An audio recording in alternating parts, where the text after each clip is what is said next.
Hi friends, இன்றைக்கி நம்ம Nisha cooking சேனலில் ட்ரெடிஷ்னலான கொழுக்கட்டையை வச்சு அருமையான ஒரு டெசர்ட் செஞ்சுருக்கேன்.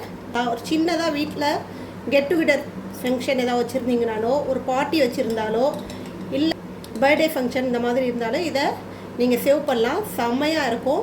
ஸோ இது ஒரு டெசர்ட் ஆட்டம் ரெடி பண்ணியிருக்கேன்னா, இது வந்து ட்ரெடிஷ்னலாக நம்ம கொழுக்கட்டை எப்படி செய்வோமோ அந்த மாதிரி செஞ்சு, அதுக்கு மேலே நான் இந்த நம்ம பால் கொழுக்கட்டை செய்யும்போது இதுக்கு மேலே பால் ஊற்றுவோம் இல்லைங்களா, அந்த பால் வந்து நல்லா ஒரு டெசர்ட் டேஸ்ட்டில் செஞ்சுருக்கேன். ட்ரை பண்ணி பாருங்கள். இது குழந்தைங்கள்லேருந்து பெரியவங்க வரைக்கும் எல்லாருக்கும் பிடிக்கும். ஒரு புதுவிதமான ஒரு சுவையில் இருக்கும். டேஸ்ட் செம்மையாக இருக்கும், அல்டிமேட்டாக இருக்கும். ட்ரைஸ்ட்டும் ஹெல்த்தியானது கூட. ஃப்ரிட்ஜில் வச்சு சில் பண்ணி சாப்பிட்லாம். அப்படி இல்லைன்னா நல்லா சுட சுட சாப்பிடணும்னு தோன்றவங்க அப்படியே செய்யும் போதே நல்லா இதில் இந்த பாலை ஊற்றி சுட சுட சாப்பிட்லாம். எப்படி செஞ்சேன்னு சொல்லிட்டு வாங்க எங்கள் வீடியோ கம்ப்ளீட்டாக பார்த்து தெரிஞ்சுக்கிங்க. லைக் பண்ணுங்கள், ஷேர் பண்ணுங்கள், சப்ஸ்கிரைப் பண்ணுங்கள், பெல் பட்டன் ஆன் பண்ணுங்கள், கமெண்ட் பண்ணுங்கள். இந்த ரெசிபி செய்கிறதுக்கு ஃபஸ்ட்டு பால் சுண்டை காய வச்சுக்கணும். ஒரு 1/2 லிட்டர் பால்னால் காய வச்சுருக்கேன். நல்லா சுண்டை காயணும்.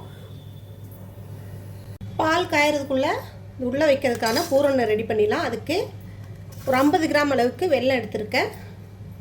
நீங்கள் எந்த அளவுக்கு கொழுக்கட்டை செய்கிறீங்களோ அந்த அளவுக்கு பூரணம் எடுத்துக்கோங்க. இதில் கொஞ்சோண்டு தண்ணியை ஊற்றி இந்த வெல்லத்தை கரைச்சிக்கலாம். வெல்லம் நல்லா கரைஞ்சிருச்சு. இப்போ இதில் துருவின தேங்காய் போட்டுக்கலாம்.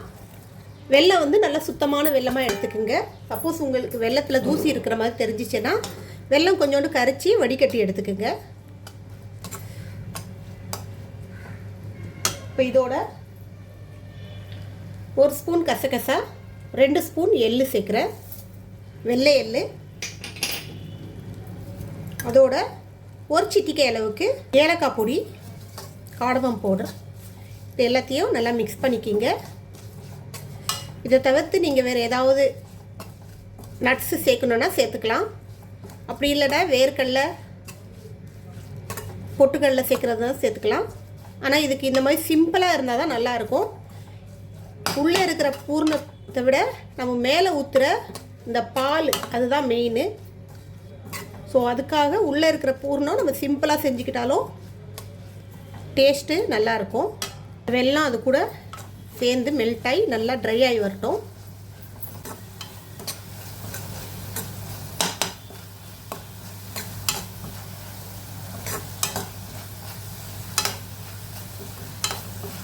கடைசியாக இதில் ஒரு 1/2 ஸ்பூன் அளவுக்கு நெய் சேர்த்துக்குங்க.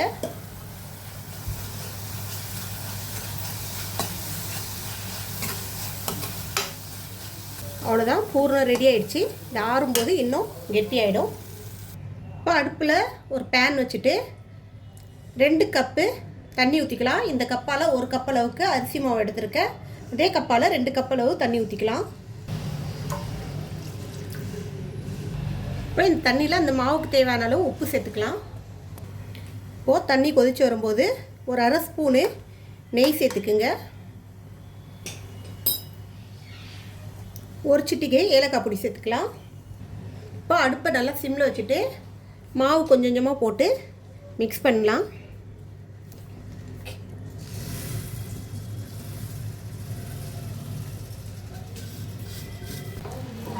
நம்ம நல்லா மிக்ஸ் பண்ணிக்கலாம்.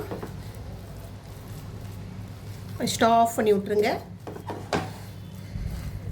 கட்டி இல்லாமல் நல்லா மிக்ஸ் பண்ணிக்கலாம். அப்படியோ உங்களுக்கு மிக்ஸ் ஆகும்போது கட்டி இருந்தாலும் ப்ராப்ளம் இல்லை. நம்ம மாவு நல்லா கொஞ்சம் ஆறின பிறகு தான் கொழுக்கட்டை பிடிக்க போகிறோம். அப்போதைக்கு கொஞ்சம் நல்லா கட்டி இல்லாமல் கையாலேயே நல்லா பிசைஞ்சு விட்டுக்கலாம். அவ்வளோதான். இது கொஞ்சம் நல்லா ஆற விட்டுடலாம். ஒரு மூடி போட்டு விட்டுருங்க. மாவு வந்து அதுலேயே கொஞ்சம் நல்லா வெந்து ஆறி வரும்.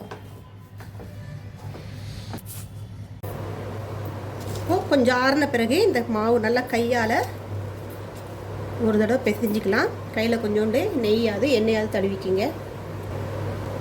இதில் நம்ம கொழுக்கட்டை செய்ய ஆரம்பிச்சிடலாம்.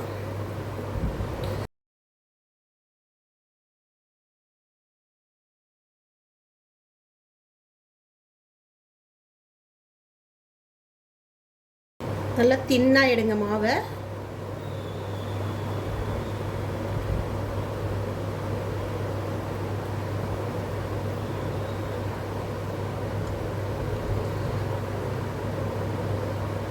இதில் இந்த பூரணத்தை வச்சு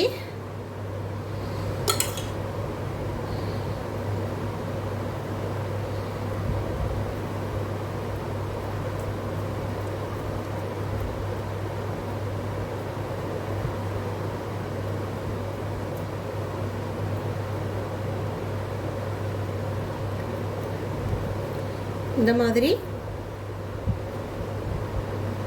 சோமசாட்டம் ரெடி பண்ணிக்கிங்க. இட்லி தட்டில் வச்சுக்கலாம். இதே போல் நம்ம மற்ற எல்லாத்தையும் ரெடி பண்ணிக்கலாம். நல்லா இந்த மாதிரி தக்கையாக செய்யணும். இதே போல் மடக்கி விடுங்க. நல்லா ஈஸியாக செஞ்சிடலாம். சூப்பராக வரும். இப்போ அடுப்பில் இட்லி குண்டான வச்சு அதில் தண்ணி ஊற்றி இந்த கொழுக்கட்டையை வேக வச்சிடலாம். ஒரு 5 நிமிஷம் வெந்தால் போதும்.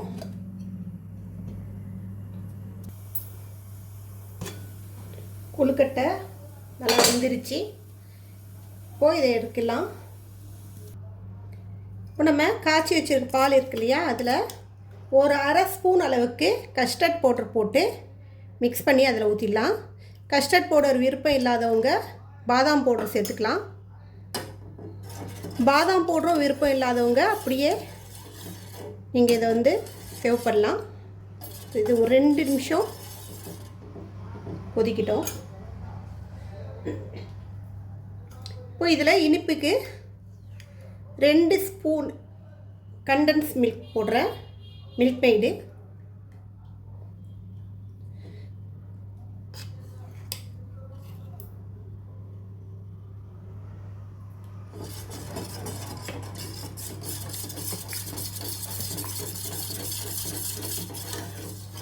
கண்டன்ஸ் மில்க் இல்லாதவங்க சர்க்கரை ஆட் பண்ணிக்கலாம், ஒயிட் சுகரை. ஆனால் இது போட்டோன்னா கொஞ்சம் ரிச்சாக இருக்கும், நல்லாயிருக்கும் டேஸ்ட்டு. இனிப்பு வந்து ரொம்ப அதிகமாக இருக்காது, கரெக்டாக இருக்கும். 2 ஸ்பூன் போதும் ஒரு 1/2 லிட்டர் பாலுக்கு. ஒரு சிட்டிக்கு அளவுக்கு ஏலக்காய் பொடி போட்டுக்கலாம். ஏலக்காய் பொடி விருப்பம் இல்லாதவங்க வெனிலா எசன்ஸ் ஒரு ட்ராப் போட்டுக்கலாம். ஸ்டேஜில் இனிப்பு கரெக்டாக இருக்கான்னு பார்த்துக்குங்க. பத்தலைன்னா இன்னொரு ஸ்பூன் கண்டன்ஸ் மில்க் ஆட் பண்ணிக்கலாம்.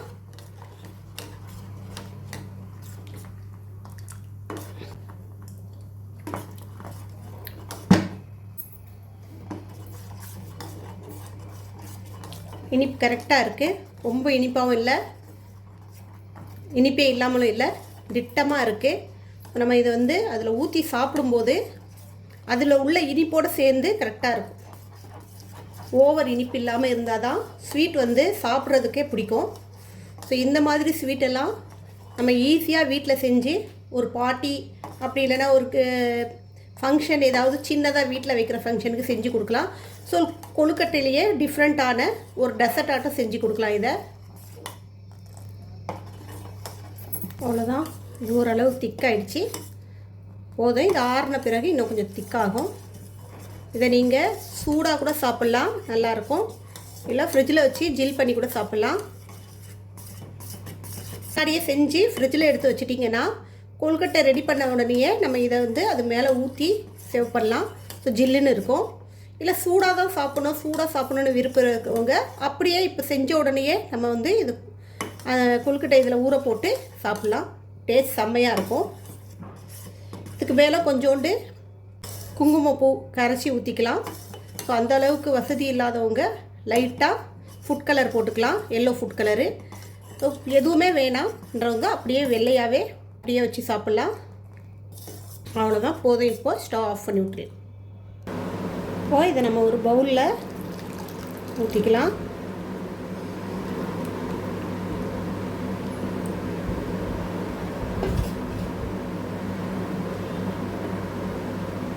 இதுக்குள்ளே கொழுக்கட்டையை உள்ளே விட்டுருங்க.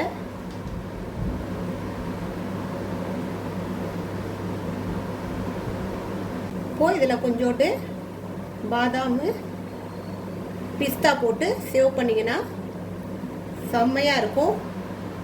டேஸ்ட் அல்டிமேட்டாக இருக்கும். இந்த கொழுக்கட்டையில் உள்ளே இருக்கிற பூர்ணத்தோடு சேர்த்து இந்த கொழுக்கட்டையும் இந்த பாலும் சேர்த்து சாப்பிடும்போது அவ்வளோ டேஸ்ட்டாக இருக்கும், அவ்வளோ அருமையாக இருக்கும். ஸோ இதை நீங்கள் அப்படியே ஃப்ரிட்ஜில் எடுத்து வச்சிங்கன்னா நல்லா சில்லுன்னு இருக்கும். கூலிங்காக சேவ் பண்ணும்போது ஒரு குல்ஃபி சாப்பிட்ற டேஸ்ட்டில் மேலே அந்த பால் வந்து குல்ஃபி ஐஸ் சாப்பிட்ற மாதிரி இருக்கும். உள்ளே உள்ள பூர்ணத்தோடு சேர்த்து சாப்பிடும்போது ஒரு புதுவிதமான ஸ்வீட் சாப்பிட்ற மாதிரி இருக்கும். ட்ரை பண்ணி பாருங்கள். இந்த ரெசிபியோடு உங்களை சந்திக்க வரை உங்களோட விடைபெறுவது உங்கள் நிஷா. எங்கள் சேனல் லாஸ்ட் வரைக்கும் பார்த்தவங்க அனைவருக்கும் மிக்க நன்றி. பாய்.